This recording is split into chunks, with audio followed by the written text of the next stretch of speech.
तो हाल ही में हमारे राजस्थान से 3 पर्सनैलिटीज़ हैं जिनको पद्मश्री अवार्ड से नवाज़ा गया और आने वाले आरपीएससी के जितने भी एग्ज़ाम्स हैं उस पर्सपेक्टिव से हमारे लिए इम्पोर्टेंट करंट अफेयर्स बनता है जहाँ से डेफ़िनेटली आप क्वेश्चंस देखोगे एग्ज़ाम में। तो आपको क्या-क्या चीज़ें ध्यान में रखनी है इस पर्टिकुलर करंट अफेयर से। पहली चीज़ कि हमारे राजस्थान से टोटल 3 पर्सनैलिटीज़ हैं जिनको ये अवार्ड से नवाज़ा गया। दूसरी चीज़ आप ध्यान में रखेंगे कि यहाँ पे 2 रेसिपिएंट्स जो हैं मतलब कि 2 अवॉर्डीज़ जो हैं उनको आर्ट के फ़ील्ड में मिला है और एक जो रेसिपिएंट है उनको सोशल सर्विस के फ़ील्ड में ये अवार्ड से नवाज़ा गया। सो पद्मश्री अवार्ड हमारे राजस्थान में टोटल 3 पर्सनैलिटीज़ को मिला है, गफरुद्दीन मेवाती जोगी जी, एक स्वामी ब्रह्मदेव जी महाराज और एक तागाराम भील जी को।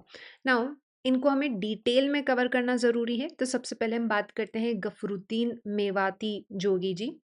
जो कि भरतपुर डिस्ट्रिक्ट से बिलॉन्ग करते हैं। वैसे वो आते हैं डीग से, तो हम डीग डिस्ट्रिक्ट भी बोल सकते हैं बिकॉज़ हमें मालूम है कि डीग एक नया डिस्ट्रिक्ट बन चुका है हमारे राजस्थान के अंदर।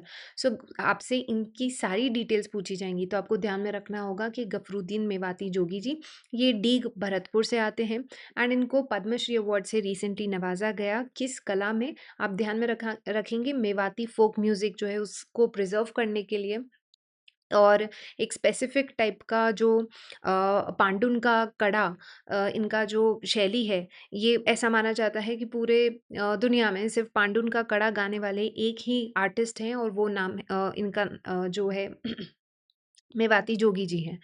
नाउ पांडुन का कड़ा और भपंग वादक हैं ये। भपंग जो मेन म्यूज़िकल इंस्ट्रूमेंट है उसके अंदर इनको प्रोफ़िशिएंसी है। भपंग आपको मालूम होगा कि एक तत् वाद्य यंत्र होता है, इस तरीके का एक म्यूज़िकल इंस्ट्रूमेंट होता है जो कि तार के थ्रू प्ले किया जाता है।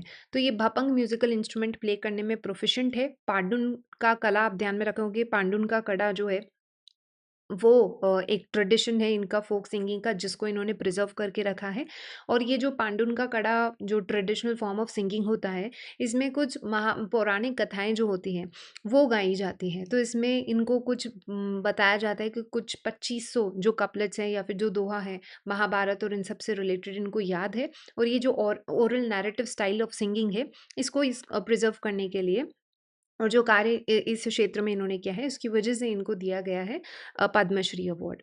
नेक्स्ट अगर अपन बात करें हमारी जो नेक्स्ट पर्सनैलिटी होंगे, वो होंगे तागाराम भील जी। तागाराम भील जी ये जैसलमेर के मूलसागर रीजन से आते हैं। तागाराम भील जी ये मूलसागर जैसलमेर से बिलॉन्ग करते हैं। भील ट्राइबल कम्युनिटी से हैं और इनको मिला है अलगोज़ा प्लेयर है ये और अलगोज़ा वादक हैं और अलगोज़ा आपको मालूम होगा एक सुशीर वाद्य यंत्र है। इस तरीके का एक सुशीर वाद्य यंत्र होता है जो क्योंकि इसमें हवा से इस म्यूज़िकल इंस्ट्रूमेंट को प्ले किया जाता है जिस तरीके से बांसुरी होती है, तो उसी तरीके से सुशीर वाद्य यंत्र होता है अलगोज़ा और अलगोज़ा प्ले करने में क्योंकि इनको प्रोफ़िशिएंसी हासिल है और इस पर्टिकुलर आर्ट को ये प्रमोट कर रहे हैं। सो और ऐसा भी बताया जाता है कि जो अ तागाराम भील जी हैं, वो खुद ये जो म्यूज़िकल इंस्ट्रूमेंट है, इसको मैन्युफैक्चरिंग का भी काम करते हैं और इनको मटका, फ्लूट और इस तरीके के म्यूज़िकल इंस्ट्रूमेंट्स जो है, वो भी बजाना आते हैं। तो ये इन्होंने इस पर्टिकुलर आर्ट को इंटरनेशनल लेवल पे लेके गए हैं, इनको काफ़ी सारे जो है इनके इंटरनेशनल लेवल पे परफ़ॉर्मेंसेस रहे हैं।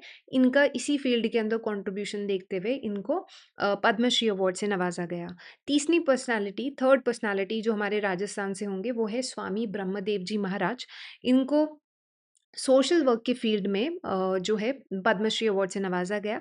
नाउ ये राजस्थान के एक रिनाउंड स्पिरिचुअल लीडर हैं प्लस सोशल वर्क के फ़ील्ड में इनको ये जो है अवार्ड दिया गया है एंड हम ध्यान में रखेंगे इनसे रिलेटेड बिकॉज़ डिटेल्स हमसे पूछ ली जाती है एग्ज़ाम के अंदर, तो आपको ये ज़रूर ध्यान में रखना है कि एक श्री जगदम्बा ब्लाइंड स्कूल है जो इन्होंने एस्टैब्लिश किया था 1980 के अंदर और वहाँ पे ये जो बधिर बच्चे होते हैं, नेत्रहीन बच्चे होते हैं, उनके लिए स्पेसिफ़िकली इन्होंने काम किया है।